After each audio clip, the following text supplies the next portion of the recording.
Good morning students, myself S. K. Shukla. I am going to start new topic breakdown of glucose.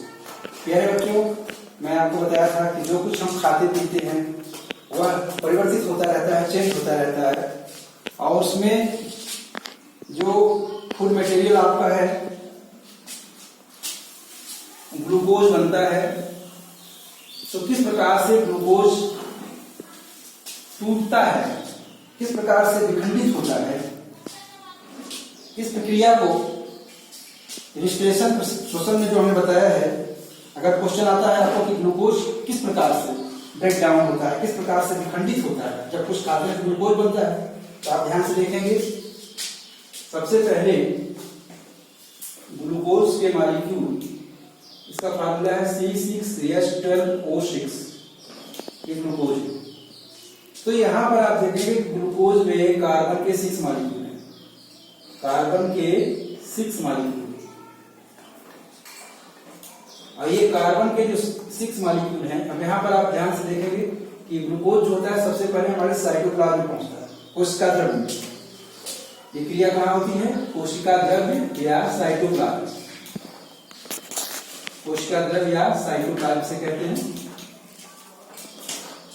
इस कोशिका द्रव्य के अंदर ये ग्लूकोज मॉलिक्यूल किस प्रकार से विखंडित हो रहा है, यहाँ पर आप देख रहे हैं कि कोशिका द्रव्य के अंदर ग्लूकोज मॉलिक्यूल पहुंचता है, तो इसके बाद इसमें ऑक्सीजन, जब ऑक्सीजन पहुंचता है, द प्रेजेंस ऑफ ऑक्सीजन, इसे कहते हैं ऑक्सीजन। तो ऑक्सीजन की उपस्थिति में, जब यहाँ पर ऑक्सीजन होता है, तो ऑक्सीजन की उपस्थिति में ग्लूकोज मॉलिक्यूल क्या होता है? ब्रेक डाउन होता है, यानी टूट जाता है।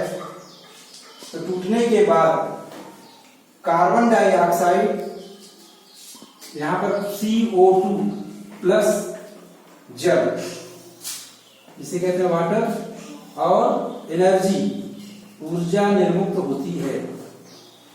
और यह ऊर्जा किस रूप में प्राप्त होती है? In the form of ATP, adenosine triphosphate के रूप में संचित रहती है, ATP।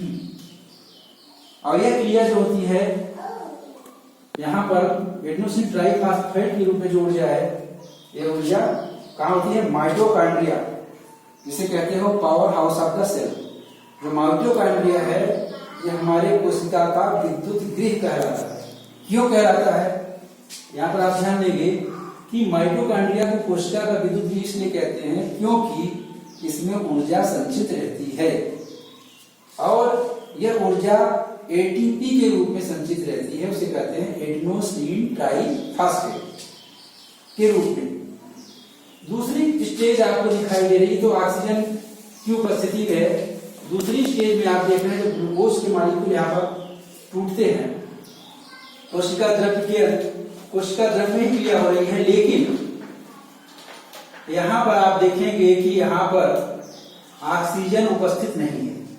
In the absence of oxygen, जब ऑक्सीजन नहीं मिलता है हमारी सेल को, हमारी कोशिका को, उस परिस्थिति में यह जो ग्लूकोज होता है, यह इथेनॉल, इसका फार्मूला है C2H5OH, C2H5OH, इसे कहते हैं इथेनॉल। तो यह इथेनॉल में परिवर्तित हो रहा है और इथेनॉल के बाद यहां पर आप देखेंगे कार्बन डाइऑक्साइड गैस निकलती है और ऊर्जा निर्मुक्त होती है, प्लस एनर्जी।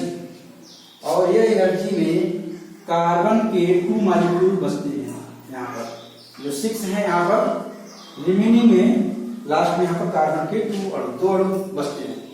यह प्रक्रिया अब्सेंस ऑफ ऑक्सीजन, ऑक्सीजन की अनुपस्थिति में हो रही है। ये दूसरी स्टेज थी। तीसरी स्टेज आप देखेंगे जहां पर हमारी सेल को ऑक्सीजन की कमी पड़ती है। अब यहां पर थर्ड स्टेज में आप देखेंगे कि ऑक्सीजन की कमी इन द, जैसे पहाड़ पर कोई चढ़ रहा है, वहां पर ऑक्सीजन कम होता जाता है धीरे धीरे, तो उस कंडीशन में भी हमारे ग्लूकोज मॉलिक्यूल किसमें कन्वर्ट होते हैं?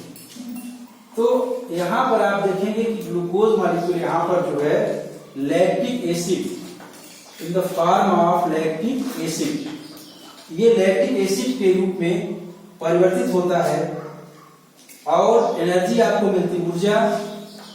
और उसके बाद यहाँ पर कार्बन के 3 अणु शेष बचते हैं, यहाँ पर कार्बन के 3 मॉलिक्यूल शेष बचते हैं।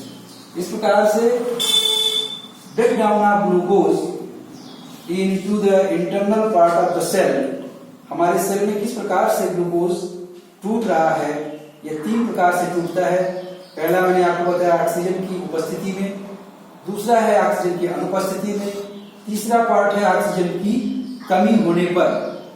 तो इस प्रकार से बच्चों आपको इसमें कॉपी में आपको लिखना है कि ग्लूकोज किस प्रकार से टूटते हैं हमारी सेल के अंदर और हमारा प्रोडक्ट क्या होगा। उसके बाद नेक्स्ट लेक्चर में हम आपको बताएंगे। Thank you.